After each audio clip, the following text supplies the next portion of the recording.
Estades a escoitar Radio Rianxo Fala.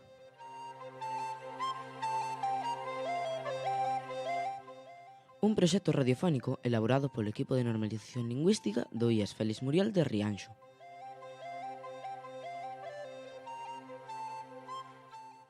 Benvidas e benvidos ás nosas ondas. Embarcaremos nesta andaina coa colaboración e participación de departamentos didácticos, biblioteca e comunidade educativa de Rianxo. A nosa sintonía musical é Cancro Q de Berrogueto.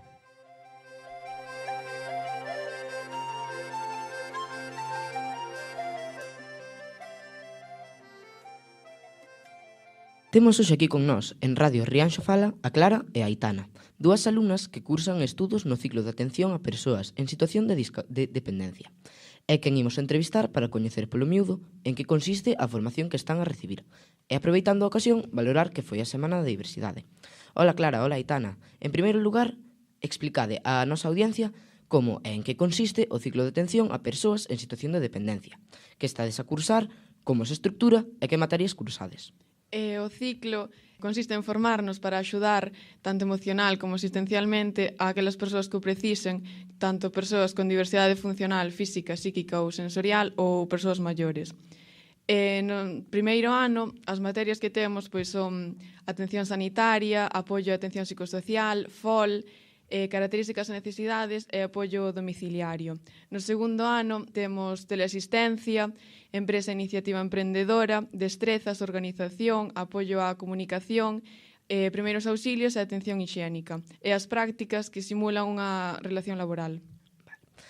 Clara, poderías nos explicar como podemos acceder para formar este ciclo? Podes acceder mediante a titulación da ESO, a FP básica ou unha proba de acceso. Non hai ninguna novidade que a poboación en xeral e a galega en particular estea a envellecer a gran velocidade. Cales son as saídas profesionais do ciclo que estades a cursar? A partir desta titulación podemos traballar tanto en domicilios como en institucións como centros de día ou residencias. Tamén como teleoperadoras de teleasistencia, asistencia a educación especial, asistente persoal e traballador persoal. Hai poucos días tivemos a Semana da Diversidade no noso instituto. Xornada na que o alumnado que está a cursar o ciclo tivo un gran protagonismo na organización e na xestión das actividades. Resumide para a nosa audiencia que visitas, obradoiros e demais actividades foron desenvolvidas nestes 5 meses. Tivemos diversas actividades ao longo da semana. O luns visitounos Bocalán e Médicos do Mundo. Pola tarde estaba prevista a visita do ciclo de promoción á igualdade, pero non se pudo chegar a realizar. O martes tivemos as Rabudas en Loita, que fixo conosco un obradoiro feminista.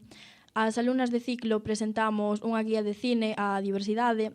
A SANOG impartiu unha charla que non se pudo chegar a realizar de todo, xa que tuvamos que ser desaloxados por mor do incendio. O mércores visitounos a MIPA e Ámbar e o xoves visitounos a xuíza Paz Filgueira Paz, Vagalume e unha mesa redonda de familias.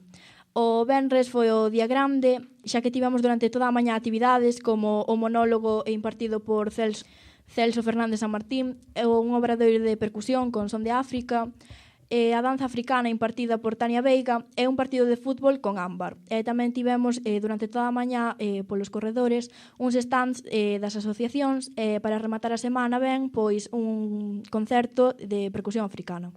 Crees que é necesario para o alumnado en xeral do IES Félix Muriel enriquecedor introducir de forma máis a menudo estas charlas e actividades ou...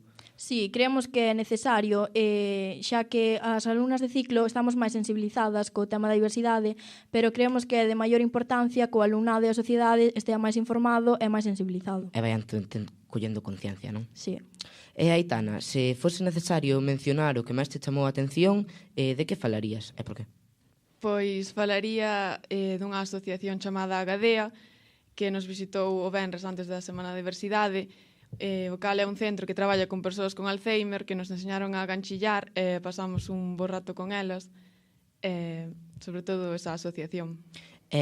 Que fixo esa asociación, por así decirlo, para separala das demais? Por que che chamou tanto? Sobre todo polas usuarias que eran, non sei, super majas e super moi amables con nós. É suficiente unha semana ao ano para tomar conciencia da diversidade que nos rodea? Creemos que non. Debería haber máis actividades deste tipo no centro ao longo do curso. Como obradoiros nos que o alumnado está en contacto directo coas persoas das asociacións, creemos que o alumnado debería estar máis informado sobre estes temas. Despedimos o programa de hoxe coa nosa sintonía habitual. Agardamos teña sido do voso grado a nosa entrevista de hoxe. Quedades convidados e convidadas á nosa próxima emisión. Agardamos vos en Radio Rianxo Fala.